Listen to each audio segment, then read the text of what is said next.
அனைவருக்கும் வணக்கம். நான் உங்கள் பத்திரிகையாளர் RS கார்த்திக். இந்த வீடியோவில் நம்ம பார்க்க இருக்கிறது நம்ம வேற லெவல் சினிமா சேனலோட சினிமா விமர்சனம். இப்போ நம்ம பார்க்க இருக்கிறது இந்த வாரம் திரைக்கு வந்திருக்கிற டெஸ்ட். திரைனா இது நம்ம வழக்கமான திரையரங்குகள் இல்லை, நெட்ஃப்ளிக்ஸ் OTT திரையில் மட்டும் வந்திருக்கிற டெஸ்ட் திரைப்படத்தை.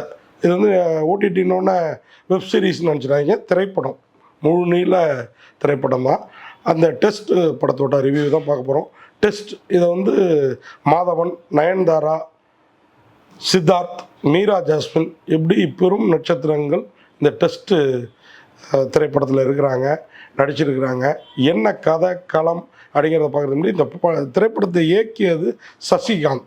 இவர் ஒய்நாட் ஸ்டுடியோஸ்னு ஒரு பெரிய பேனர் தயாரிப்பு நிறுவனம் வச்சுருக்கிறாரு. அந்த தயாரிப்பு நிறுவனத்தின் மூலயமா ஒரு 7-8 படங்களுக்கு மேலே தயாரிச்சிட்டார் சசிகாந்த். ஆனால் அவருக்குள்ளாரையும் ஒரு இயக்குனர் ஆசை. அவருடைய முதல் இயக்கத்தில் வெளிவந்த திரைப்படமாக இந்த படம். ஆனால் இவ்வளோ நாளும் திரையரங்குகளுக்கு படம் பண்ணிட்டு இருந்த தயாரிப்பாளர் முதலாக தன்னுடைய இயக்கத்தில் வெளிவந்த படத்தை நேரடியாக OTTலேயே வெளியிட்டிருக்கிறாரு. அதுவும் தமிழில் மட்டும் இல்லை, பேன் இந்தியா, தமிழ், தெலுங்கு, மலையாளம், ஹிந்தி எல்லா மொழியிலையும் இந்த திரைப்படம் நெட்ஃப்ளிக்ஸ் OTT தளத்தில் வெளியாகுது. என்ன கதை என்ன களம் அப்படின்னு பார்த்தீங்கன்னா, டெஸ்ட் இந்த பேரே உங்களுக்கு தெரியும். இன்றைக்கெலாம் 2020 அப்படின்னு ஒன் டே மேட்செல்லாம் கூட போய் இன்றைக்கி 2020 தான் இதுவாக இருக்குது. அதுவும் IPLன்னு நமக்குள்ளாரையே இங்கே 4 பேர் நம்ம டீமை சேர்ந்தவங்க, அங்கே 4 பேர் அந்த டீமை சேர்ந்தவங்கன்னு ஒருத்தர் பெரிய பெரிய பணக்காரங்க ஒரு டீமை வச்சிட்ருக்குறாங்க.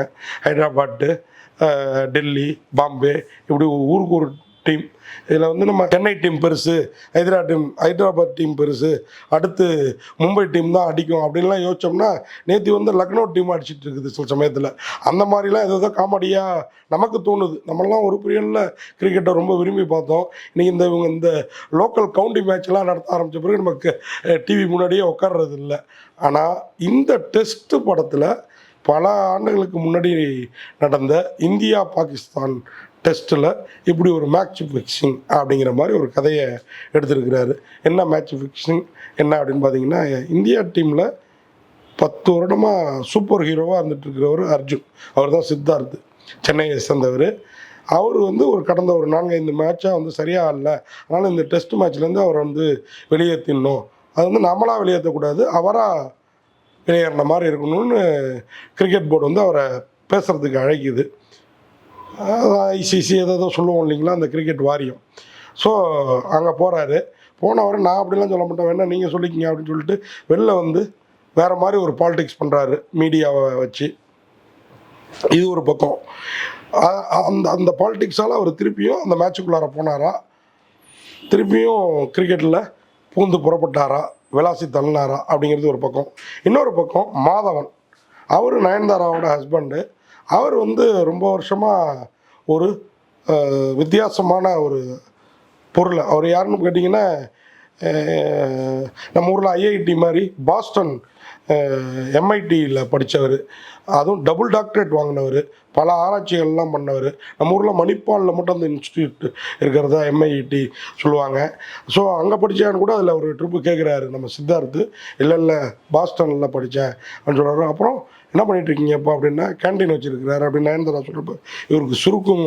ஆமாம், கேன்டீன் வச்சுருப்பார். ஏன் அப்படின்னா, அவருக்கு ஒரு பொருளை கண்டுபிடிப்பார், ஒரு ஆராய்ச்சி பண்ணி ஒரு கருவியை.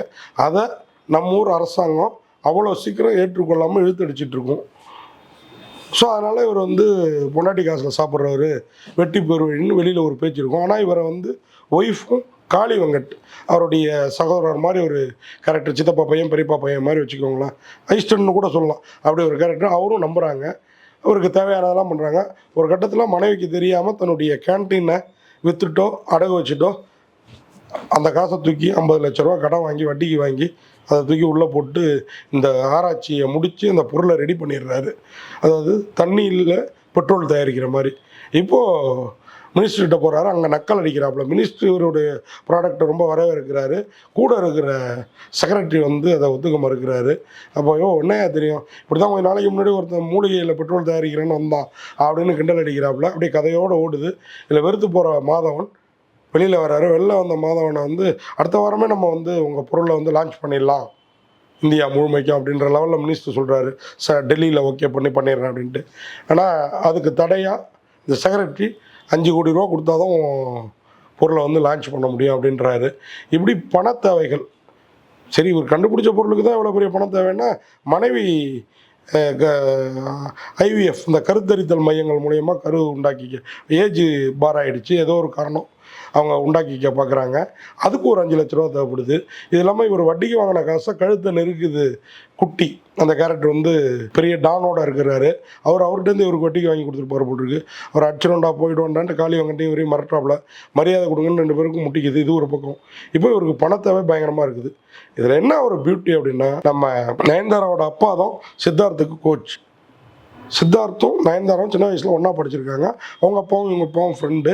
சித்தார்த் இன்னைக்கு கிரிக்கெட்டில் ஜொலிக்கவே அவர் தான் காரணம். ஆனால் அவரையே மறந்துடுறாரு சித்தார்த்து. அவரை மறந்தது, இறந்தவரை மறந்தது கூட பரவாயில்ல, நயன்தாராவையும் மறந்துடுறாரு. ஒரு கட்டத்தில் நயன்தாரா சித்தார்த் பிள்ளைக்கு டீச்சராக இருக்காங்க. அந்த ரிலேஷன்ஷிப் மூலயமா திருப்பி நயன்தாரா நெருங்க சித்தார்த் ஃபேமிலியும் மாதவன் ஃபேமிலியும் ஒரு நெருக்கத்தில் இருக்குது. இதை பயன்படுத்திக்கிட்டு சித்தார்த்தை மேட்ச் ஃபிக்ஸிங்குள்ளார தள்ளி தான் நினச்ச பணத்தேவைகள்லாம் பூர்த்தி பண்ணிக்க பார்க்குறாரு மாதவன். அது வெற்றிகரமாக நடந்ததா, இல்லை தோல்வியின் நாயகனா இல்லை ஜோடிக்கப்படுற வில்லன் மாதவனுக்கு அது தோல்வியிலேயே முடிஞ்சது தாங்க இந்த படத்தோட கதையும் களமும். இதுக்கு கொஞ்ச நேரம் உடந்தையாக இருக்கிற நயன்தாரா இறுதி வரைக்கும் உடந்தையா இல்லையாங்கிறது இன்னொரு கோணம். பிள்ளைய தொலைச்சிட்டு பிச்சில் போய் மேட்ச்சு விளையாடுற சித்தார்த்தோட முகவாட்டம், அவருடைய மனைவி, அவங்க அப்பா, இதெல்லாம் வேற லெவலில் சித்தரிச்சிருக்கிறாரு இந்த படத்தோட இயக்குனர் சசிகாந்த். ஆனால் இது எல்லாமே டெட் ஸ்லோவாக இருக்குது.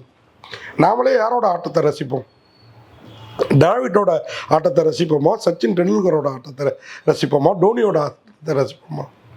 டிராவிட் ரொம்ப slow, Sachin Tendulkar medium, Dhoni helicopter ஷாட்லாம் விட்டு இன்னைக்கு வரைக்கும் ஹீரோவாக இருக்கார். ஸோ இந்த மாதிரி காலகட்டத்தில் இப்படி ஒரு படம் ஸ்லோவாக வர்றப்போ ஒரு சின்ன ஒரு அதிருப்தி. அதுதான் இந்த படத்தை நம்ம கனெக்டிவிட்டியில் கொஞ்சம் கம்மி பண்ணுது. ஆனால் இதை தெரிஞ்ச என்னவோ தான் சசிகாந்த் இந்த படத்தை நெட்ஃப்ளிக்ஸுக்கு கொடுத்துட்டாரு.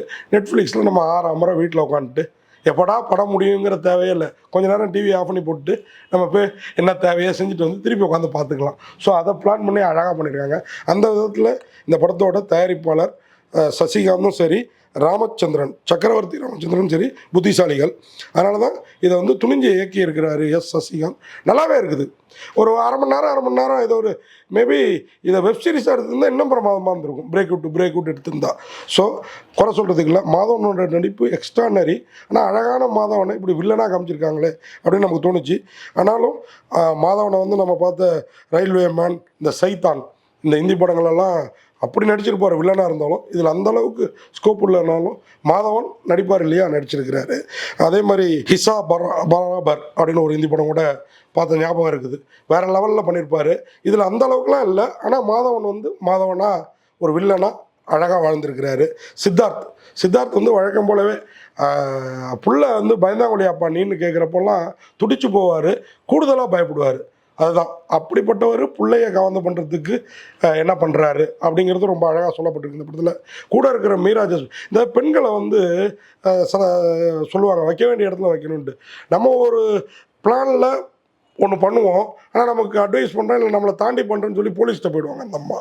அங்கே ஒரு சிக்கல் உண்டாயிடும். அதேமாரி இந்த பக்கம் நயன்தாரா இறுதியில் என்ன பண்ணுறாங்க, மாதவனோட இவ்வளோ நாளும் தோல்வியாக இருந்த மாதவனை ஏற்றுக்கிட்டாங்க, மாதவன் வெற்றி பெறுறப்போ என்ன பண்ணுறாங்க அப்படிங்கிறது உருக்கிடுதுங்க இந்த கிளைமாக்ஸ். மொத்தத்தில் இந்த படத்துக்கு உழைச்சிருக்கிற மற்றவங்க, அதாவது மோகன்ராம் இதில் அப்பா கேரக்டரில் அருமையாக நடிச்சிருக்க நம்ம ஆடிட்டர் மோகன்ராம், அதுமாதிரி சக்தி ஸ்ரீ கோபாலன், அவங்க தான் மியூசிக் அசத்தி இருக்கிறாங்க. அந்த பெண்மணி வீராஜ் சிங் கோகுல், அவருடைய ஒளிப்பதும் படத்துக்கு பக்கா பலம்.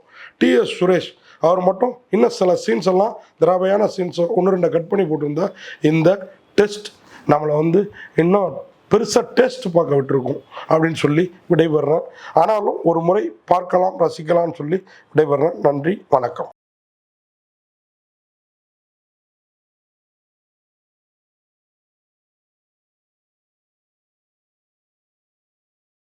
இந்த வீடியோ உங்களுக்கு பிடிச்சிருந்தா லைக் பண்ணுங்கள், கமெண்ட் பண்ணுங்கள், ஷேர் பண்ணுங்கள், சப்ஸ்கிரைப் பண்ணுங்கள்.